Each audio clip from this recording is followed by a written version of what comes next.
देखिए बाबू, Bihar board math exercise 9.8 question number 9। जैसा कि आप सभी जानते हैं, यहाँ पे क्वेश्चन को लिखना संभव नहीं है। आप लोग क्वेश्चन किताब से पढ़ेंगे, मैं एक बार पढ़ता हूँ। क्वेश्चन नंबर 9 कहता है कि एक मीनार के पाद बिंदु से एक भवन के शिखर का उन्नयन कोण 30 डिग्री है और भवन के पाद बिंदु से मीनार के शिखर का उन्नयन कोण 60 डिग्री है। यदि मीनार की ऊंचाई 50 मीटर हो, मतलब मीनार अगर 50 मीटर ऊंची हो तो भवन की ऊंचाई ज्ञात करने के लिए यहाँ पे क्वेश्चन कह रहा है। सारे बच्चे ध्यान से सुनिए। क्वेश्चन कह रहा है कि भूमि पर एक मीनार है, मतलब टावर, और एक भवन है। मीनार मतलब भूमि, एक जमीन है। क्या है बाबू, बोलो सारे बच्चे? जमीन। जमीन पर दो चीजें हैं, एक है भवन और एक है मीनार। हंसो मत। देखो यहाँ, ये हमारी भूमि है। बी से सी हमारी क्या है, बताओ सारे बच्चे? भूमि है। क्या है? भूमि। भूमि पर एक भवन है। क्या है बाबू? भवन है। क्या है? भवन। ए भी हमारा क्या है, बोलो सारे बच्चे? भवन। क्योंकि भवन भूमि पे ही रहेगा और एक तरफ मीनार है, तो मीनार को थोड़ा बड़ा लेंगे क्योंकि मीनार बड़ा होता है। तो डी से सी हमारा क्या है, बोलो? मीनार है। क्या है? मीनार। बहुत सिंपल। बी सी हमारा भूमि है, ए भी हमारा क्या है, भवन है, और डी से सी हमने क्या मान लिया, मीनार।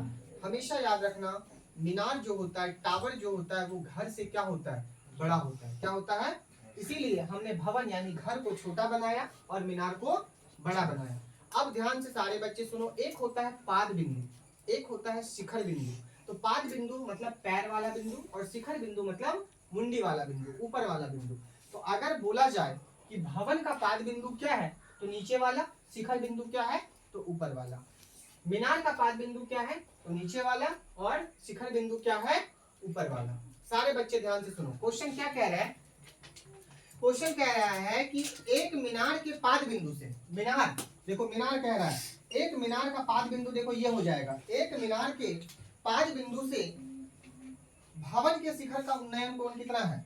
देखो, मीनार के पाद बिंदु से भवन का शिखर, देखो ये है भवन का शिखर।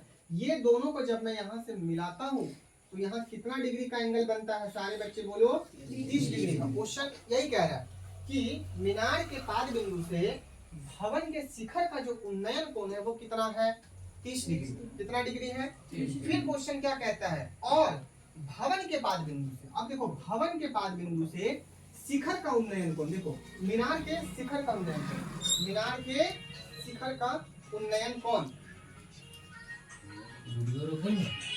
ठीक है, सारे बच्चे ध्यान से देखो। क्वेश्चन क्या कह रहा है कि अब भवन के पाद बिंदु से मीनार के शिखर का उन्नयन कोण कितना है, बताओ सारे बच्चे बुक से देख करके। 60 डिग्री। देखो यहाँ पे कितना डिग्री का एंगल बनेगा, 60 डिग्री का एंगल बनेगा। कितना डिग्री का एंगल बनेगा, 60 डिग्री का। क्वेश्चन कह रहा है कि मीनार की ऊंचाई कितनी दी गई है, 50। मीनार की ऊंचाई कितनी दी गई है, 50 मीटर। मतलब ये कितना ऊंचा है, 50 मीटर ऊंचा है। तो आपको क्या निकालना है, बताओ सारे बच्चे? भवन की ऊंचाई। क्या निकालना है? आप लोग मुझे ये बताइए कि कितना ये फिगर समझ में आया, कुछ समझ में आया ये फिगर?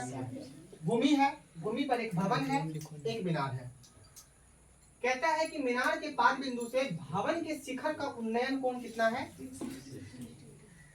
30 डिग्री। फिर कहता है भवन के पाद बिंदु से मीनार के शिखर का उन्नयन कोण कितना है, 60 डिग्री। क्या है इसका मतलब? इसका मतलब है कि यदि मैं यहाँ खड़ा हूँ और भवन की ऊंचाई को देख रहा हूँ तो 30 डिग्री के कोण पे देख रहा हूँ। अगर मैं यहाँ खड़ा हूँ और मीनार की ऊंचाई को देख रहा हूँ तो कितना डिग्री की ऊंचाई पे देख रहा हूँ, 60। चलो अब यहाँ लिखेंगे, माना BC क्या है बाबू, बोलो? भूमि है, जिस पर AB क्या है, भवन, तथा BC क्या है, बोलो? मीनार है। बस इतना ही लिखना है। अब सारे बच्चे यहाँ पे ध्यान से देखिए, BC कितना है, B से C कितना है, 50 मीटर। क्या लिखेंगे, 50 मीटर। कोण को लिखो, कोण को। कैसा कोण? तो देखो ये ACB यानी 30 डिग्री।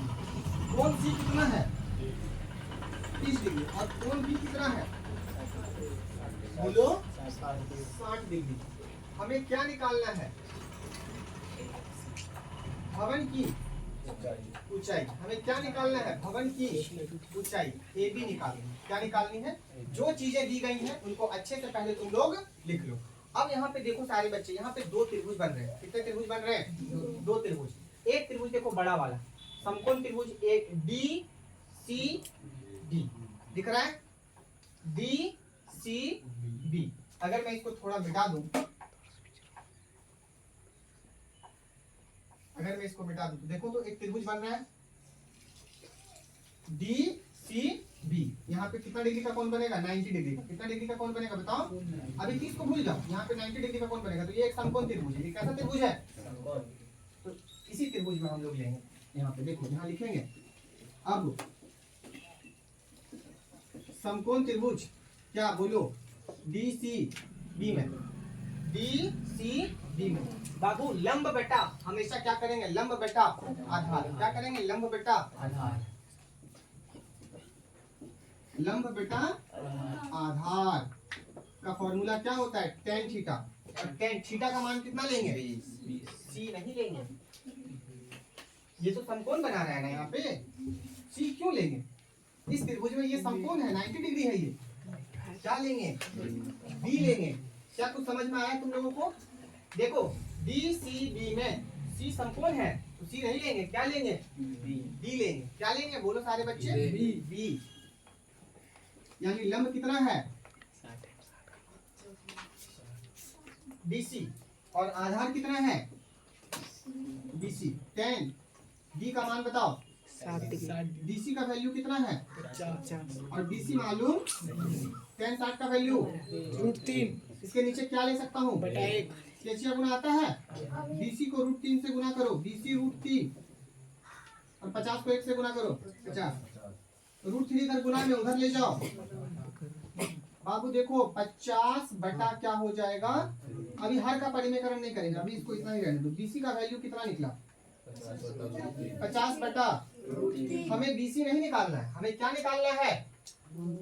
AB। क्या निकालना है? AB। चलो बड़ा त्रिभुज में बात हो गई। अब देखो सारे बच्चे, एक और त्रिभुज तुम लोगों को दिखेगा यहाँ पे। कौन सा त्रिभुज? ABC।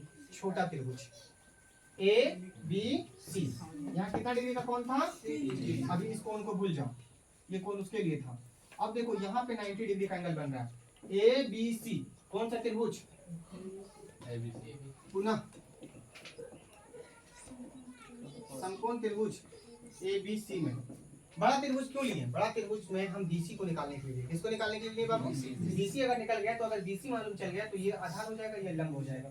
लंब निकल जाएगा, यानी भवन की ऊंचाई निकल जाएगी। ठीक है, यहाँ से देखो, यहाँ भी क्या करेंगे? लंब बेटा आधार। फॉर्मूला क्या होता है? tan theta. थीटा का मान कितना होगा? c। अब होगा c। ठीक है, लंब कितना है? लंब कितना है? AB। इस त्रिभुज के लिए लंब, ये लंब हो जाएगा, ये क्या हो जाएगा? आधार। और आधार कितना है? BC बराबर tan 60 नहीं, tan 30 डिग्री। AB का वैल्यू बताओ? मालूम नहीं है। BC का वैल्यू बताओ? 50 बटा √3। कोई दिक्कत नहीं। 50 बटा √3 बराबर 1 बटा √3। इसका वैल्यू 1 बटा √3। अब ये √3 कहाँ चला जाएगा? ऊपर। AB गुना √3 बटा कितना? 50। कितना बाबू? 50। ये √3 ऊपर चला जाएगा गुना में, बराबर कितना? 1 बटा केचिया गुना आता है क्या? केचिया गुना आता है? केचिया गुना करो, क्रॉस मल्टीप्लाई। AB √3 को √3 से गुना करो, कोना कोनी गुना। AB गुना क्या हो जाएगा? 3। 50 को 1 से गुना करो, 50। 3 को उधर ले जाओ, बटा में 50 बटा 3। बताओ बाबू AB का वैल्यू कितना आएगा? 50 बटा 3 आएगा। नहीं, इसको तोड़ो, भागा दो 50 को 3 से। 3 दूनी 3 एकम 3, बचा कितना? 2। 0 बिठा दो। 3 छक 18। कितना बच गया? 2। अब ये नहीं लगेगा भागा। देखो क्या आया? 16। भागफल कितना आया? शेषफल 2 आया। चलो अब इसको क्या लिखेंगे, इसको पूर्णांक में लिख देंगे। 16 आया ना, तो क्या लिखेंगे 16 और 16 पूर्णांक 2/3। 3 देखो, ये जो शेषफल आता है उसको ऊपर लिखते हैं, यहाँ वाला नीचे लिखते हैं और भागफल को उधर लिखते हैं। 16 पूर्णांक 2/3 मीटर, यानी AB की ऊंचाई, AB कितनी आ गई बताओ? 16 पूर्णांक 2/3। अतः क्या लिखेंगे बोलो सारे बच्चे?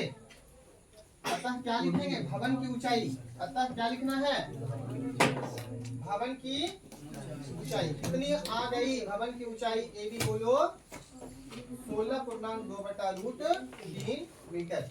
ये तुम्हारा क्या आ गया आंसर, इस क्वेश्चन का आंसर है ना। आसान भाषा में ये मैंने बताया है तुम लोगों को, इसको थोड़ा समझने का प्रयास करना, वीडियो को बार बार देखना।